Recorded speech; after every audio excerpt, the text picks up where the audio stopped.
Hello Year 8 and welcome back.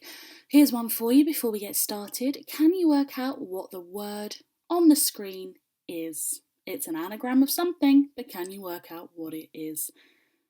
I'll give you 5 seconds. 4, 3, 2, and 1. Congratulations to those of you who got it. It is revolution. So today we are carrying on with the Industrial Revolution, but we are focusing on what a revolution actually is. So in your exercise book, could you please write the date and title? Our title for today is What is a Revolution? Please make sure it's underlined with a ruler, no freestyling here. Your lesson objective for today is to define and give examples of key revolutions throughout history. So we're going to do a little bit of exploration about things you might not have touched on before, but hopefully you find it just as exciting as I do. Okay, moving on. First things first, I would like you to write a definition of the word revolution in your exercise book without looking it up. I know that in your Industrial Revolution booklets, I asked you to define various different keywords. Please do not use that. This is an exercise in seeing what you can remember and what your thoughts are.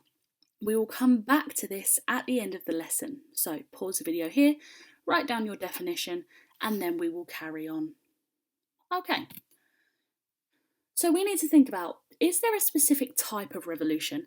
Now, before you watch this lesson, you were asked to read an article from The Guardian about something called the digital revolution. Hopefully you managed to work your way through that. I would like you to think about how this might differ from your understanding of what a revolution is. Did you expect the digital revolution to be a thing? Does it match up with your ideas? Do you agree that the digital revolution is in fact a revolution? Just note down some of your ideas in your exercise book, and then we will move on. Okay, so let's find out more. In the description below this video, there is a video that I'd like you to watch. Before you do, you are going to make a spider diagram on your page with the word revolution in the middle. This is going to be fairly big, so I'd say you need at least half a page for it. You can do it landscape or portrait, I don't really mind. But as you go through the video, you're going to use 2 different colours to write down 2 different pieces of information. In one colour, you're going to write down any key revolutions in the past that the video mentions. And in another colour, you are going to write down the 4 characteristics of revolutions in general. And if you want to be really fancy, as an extension, you can write down some information about those 4 characteristics. So what do those 4 mean? Okay, so moving on, we're going to have a look at my spider diagram and compare it to yours. If there's any information you are missing, could you please add it in using green pen? You know, I love me a green pen. Okay, here is my spider diagram. So you'll see that I have revolution in the middle. And these 4 orange balloons or circles or whatever you want to call them are my 4 key characteristics of revolution. So we've got the dissident elite, we have mass frustration, shared motivation, and state crises. Now, let me just talk over these a little bit because the video uses some language that is a little bit complex. Now, dissident elite essentially just means very, very powerful people who don't really care about who they're supposed to care about. Think about it as though our Prime Minister had no interest in what was going on in the country. And that is what we saw take place in the American Revolution. Britain had colonised America, but wasn't looking after it very well. Moving on to mass frustration then, I think that's pretty self-explanatory. You have a large group of people who are very unhappy with the way things are being run and decide to overthrow people in power. It's kind of similar to shared motivation, but this just means that people are rioting for the same thing. So whereas this is just lots of people are angry at one group of people or one person for a variety of reasons, this means that people are sharing the same reason for rioting. And that was seen in the Latin American Revolution in the 1800s. Looking at state crises then, we have countries like Russia who after World War I, where's my mouse gone? Countries like Russia, which after World War I were incredibly damaged financially and socially as well. So when a country is in a very delicate, fragile state, people tend to turn against the people in charge and want to rebel. So that's what those 4 characteristics are. Now, you might be thinking this is very different to the Industrial Revolution, and we're going to come on to that a little bit later. But if you see here, we've got some blue and green bubbles that have different revolutions that the video mentioned. So have a look at your spider diagram and fill in any that you may have missed.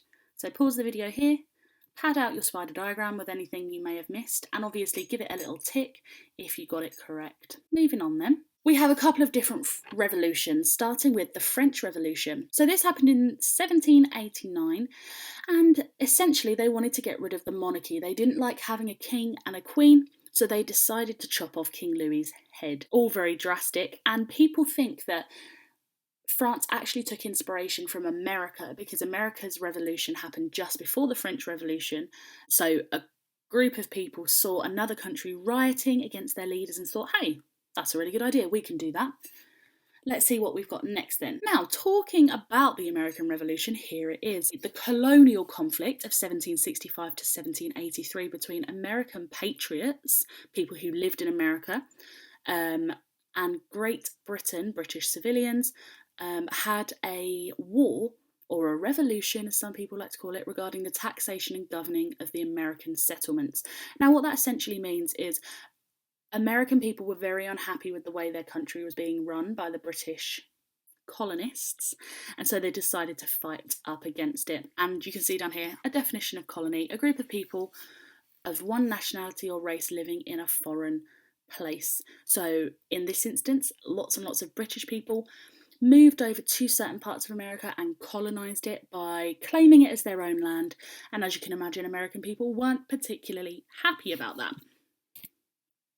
Okay, here we have a little bit more of a modern example, the Russian Revolution.